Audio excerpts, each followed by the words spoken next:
a terapia regressiva, em geral, ela se baseia numa ideia que Freud tinha, que é o do mecanismo da repressão da memória, que tem a ver com dos alienígenas, né? Que seria a seguinte: eu teria mecanismos de defesa do ego.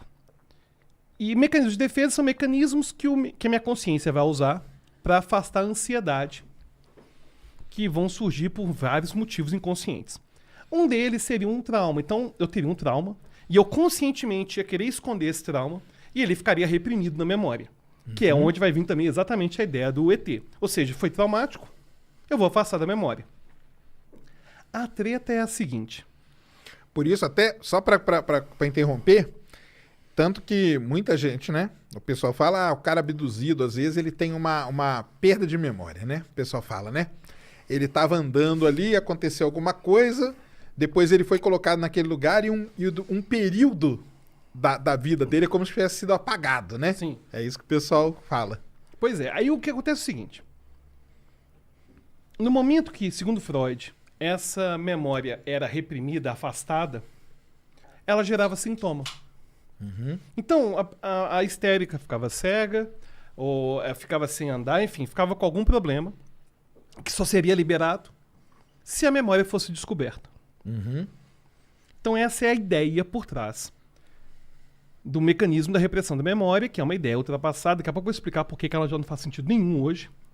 Mas que era a ideia também que eles iam usar nos UFOs. O cara foi abduzido, pois foi um trauma. Então o mecanismo da repressão é fazer esse negócio sumir. E depois a gente pode resgatar isso com a hipnose. E a hipnose seria uma forma de resgatar essas memórias que estão reprimidas. Tá. Qual que é a pseudociência? Não é nem pseudociência, na verdade, foi descoberta que a gente fez. Existe um processo chamado reconsolidação da memória. Para a gente guardar alguma coisa, a gente repete. Só que cada repetição que você faz, reescreve a memória. A memória não é um arquivozinho que está lá guardado. Então, por exemplo, eu guardei que seu nome é Sérgio. Cada vez que eu repito seu nome, eu estou reescrevendo o nome Sérgio. Então, vamos supor, gravamos aqui, eu vou ficar lembrando de como foi a nossa gravação. Eu vou sempre lembrar das lembranças, das lembranças, das lembranças. É por isso que a gente, frequentemente, tem certeza que viu um livro na nossa mesa de casa, e esse livro estava na mesa de outro lugar, estava em outro lugar, porque a nossa memória, ela é muito transitória e ela é muito superficial. Ela tem muita dificuldade de guardar tudo, porque isso é um custo energético para o nosso cérebro muito grande. Então, para a gente guardar tudo, não tem evidência disso. Então, tem esse mecanismo da reconsolidação da memória. A memória é reconstruída o tempo todo. Tem uma autora muito boa que chama Elizabeth Loftus, que ela lançou um livro há uns certos anos, The Myth of the Repressed Memory, o mito da memória reprimida, em que vai falar que a gente não tem evidência nenhuma que realmente essa repressão aconteça. Não tem evidência. Inclusive, ela ficou famosa, tem uma palestra no TED sobre ela, que ela fala do problema que a gente tem com a memória falsa. Por exemplo, quando você chega num tribunal e vai fazer um questionamento, cara, esse negócio aconteceu há um tempão. As pessoas não são capazes realmente de falar aquilo quando... Não, a memória já foi reconstruída. A gente teve o caso, por exemplo, de pessoas que foram presas por um certo crime. Elas chegaram a confessar aquele crime e depois descobriram que foi memória falsa. O próprio questionamento acabou levando faz a pessoa ela acreditar naquilo. Entendi. Porque são tantas reconstruções que a pessoa já não sabe mais o que é verdade e o que não é, entendeu? Então, tem esse problema da reconstrução da memória. E também tem esse problema da regressão como uma forma investigativa. Não tem evidência. Mas tem um outro problema que é o seguinte. Muitas vezes a pessoa tem uma vida traumática e ela começa a usar de símbolos para poder lidar melhor com isso. Então, por exemplo, é muito comum a pessoa que foi abusada ter um sintoma e falar que foi na vida passada e ter lembranças de vidas passadas. E você até me comentou que então, nesse negócio aí da hipnose regressiva, né? Pegava lá, o cara lá falava, não, cara, eu tive não sei o que e tal. Aí o pessoal pegava o cara, fazia a hipnose regressiva. E o que acabava revelando não era que ele tinha tido um contato, é que ele teve algum trauma de infância, alguma coisa assim, entendeu? Ou que ele foi abusado, alguma coisa. E aquela história de ET, né, ou da abdução, ela entrou ali para substituir o que seria, vamos dizer, um trauma maior que ele teve, né? alguma coisa assim. E teve casos até da pessoa falar assim, não, mas é meu pai que falava isso, entendeu? Mas Não, aí é terrível, né? Mas falava, não, é porque ele falava mesmo, não, é porque a gente foi visitado por um ET e tal, não sei o que, sabe? Então tem essa... E detalhe, a criança, ela confunde um pouco o que é realidade, o que é sonho. Se você fala pra ela que aconteceu... Você tem uma ideia? Até os meus 6 anos de idade, eu tinha certeza que eu já tinha andado de balão. Certeza absoluta. Eu falava, não, eu já andei de balão, Cara, eu tinha um disco do Balão Mágico, na verdade. Só que eu já acreditava que realmente eu tinha andado de balão. E a nossa memória ela vai sendo reconstruída o tempo todo. E tem um problema sério, Sérgio, que é o seguinte. Toda pergunta pressupõe resposta. A gente, não, mas eu não contaminei, não. Cara, se eu falo pro cara, vou te hipnotizar, eu hipnotizo. Inclusive, em breve vai ter vídeo do Sérgio hipnotizado. A gente tem negociação aqui com a produção.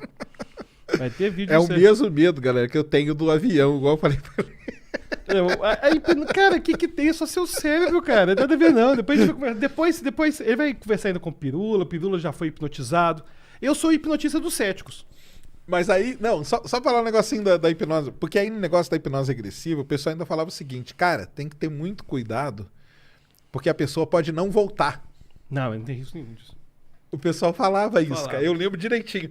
Cara, é um negócio que tem que ser feito. Era só um ou outra pessoa que fazia, porque essa pessoa pode não voltar e ficar presa lá no passado, entendeu? E não voltar mais a viver a realidade que ela vive. Isso aí é doideira, né? É porque, na verdade, a gente sente hipnose o dia inteiro. Se você tiver, por exemplo, ansioso pra alguém te ligar, você vai ter uma alucinação de que o celular tá tocando em algum momento e tocar pra sentir ele vibrando. O nosso cérebro, ele trabalha com um caráter preditivo. Ele cria previsões. Hipnose é isso. É você imaginar que isso aqui é uma cachaça e o seu cérebro começa a criar a previsão de que é. E vira. Igual, por exemplo, ontem, quando eu hipnotizei a Yasmin, e ela bebeu água e achou que era cachaça. Aliás, ela bebeu, achou que era caipirinha, isso não foi pro ar, foi antes, não deu tempo de fazer depois no ar. Certo. E alguém perguntou, é real? Ué, depende. Se real é o que eu posso tocar, que eu posso sentir, real é um padrão elétrico do cérebro, já dizia Morpheus no Matrix, né? E é verdade. Então, essas experiências, cara, quando eu pergunto pro cara se fez a regressão, ele pode ter uma experiência real de ter sido abduzido, claro, mesmo que não tenha sido abusado. Porque se eu tô perguntando, você agora vai voltar para aquele dia da abdução. Poxa. Entendi. Você viu uma luz aí? Cara, inclusive quando você tá, imagino, né? Buscando ET, OVNI, essas coisas. Que as pessoas confundem OVNI com ET. Não, é que eu tô falando de ET mesmo. Cara, você é abduzido mesmo. É. Porque objeto voador não identificado tem a porrada. A gente não faz ideia do que é, não. É balão meteorológico, enfim. Eu sei que entende muito mais disso. Você entende muito mais de ET que eu. Mas, enfim, o cara tá lá esperando pra ver um ET, tá com adrenalina, cortisol, sistema nervoso simpático disparado.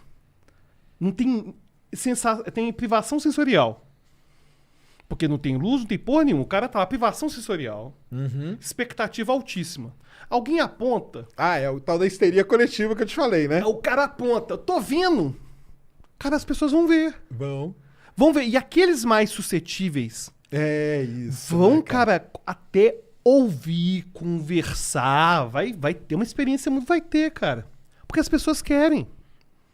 E quando adrenalina, cortisol, o sistema nervoso simpático tá ativado, reação de luta e fuga, o pensamento não funciona bem. É igual quando você tá discutindo com alguém. Quantas vezes, né, você brigou, você teve uma discussão, aí você volta pra casa. Nossa, não falei isso. Nossa, devia ter jogado na cara isso aqui. Nossa, por que eu não falei isso? Por quê? O córtex não funciona bem nessa condição. Não funciona, mas você tá no meio do nada. E o pior, o que eu acho mais complicado desses grupos, é que existe um senso de comunidade. Você parar... Por exemplo, você era ufólogo. Tudo bem, cara. Tudo bem. Cada um tem... Cada um tem um passado Cada um aí. tem um passado aí, né? Aí você era ufólogo. Você largar a ufologia não foi largar uma crença. Foi largar um grupo. Sim. Foi largar contato com pessoas que você gostava. Foi largar experiências divertidas e aventuras. Então, quando a pessoa largar... Por que é tão difícil largar as teorias conspiratórias? É porque não é só a teoria. Existe todo um universo por trás daquela teoria e a pessoa já está muito comprometida com aquilo. Então, para o cérebro dessa... Por exemplo, a pessoa que está lá de ufologia, igual você estava, a quantidade de coisa que você tinha que deixar para trás por não acreditar mais naquilo ia muito além da crença. Sim. Existe um senso de comunidade muito forte. Você perdeu. Você tem o zap dos caras ainda? Manda parabéns. Até tenho contato com alguns. Mas até o grande Altair, até mandar um abraço pra ele, que ele vai vir aqui, Altair de Souza, do Naruhodô.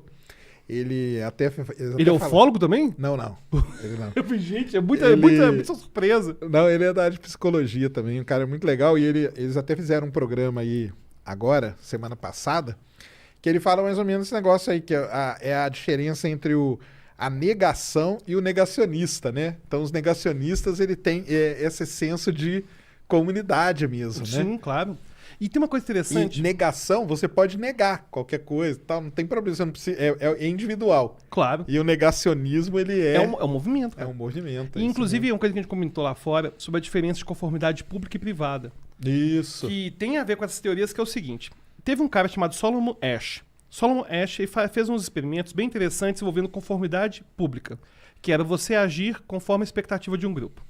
Então, colocava na tela, por exemplo, 3 barras, A, B, C, de tamanhos variados, uma muito pequena, uma média e uma grande, e a pessoa falou assim, olha, tem essas 3 barras, qual da barra que está do lado que é do tamanho da ABC? Então, por exemplo, tinha lá, pequena, média e grande, eu aparecia do lado lá grande. Então a C que é igual. Enfim, eu tinha que fazer um teste óbvio. E aqui ele fazia? Ele fazia o teste, só que perguntava pro primeiro, eu era o último a responder, tinha 5 antes. E todos iam respondendo certo, e eu respondia certo. Todos respondiam certo, até que o primeiro errava. De uma forma absurda, tipo, o pequenininho é o gol grande. Aí o segundo ia igual ao primeiro, e todos erravam, e chega você pra falar. E aí? Aí, 67%, você vai concordar com todo mundo? 67% das pessoas, em algum momento, concordavam com... Mesmo errando? Não, sabendo que tá errado. Entendi. Concordava. Pela expectativa do outro. Então, isso é conformidade pública.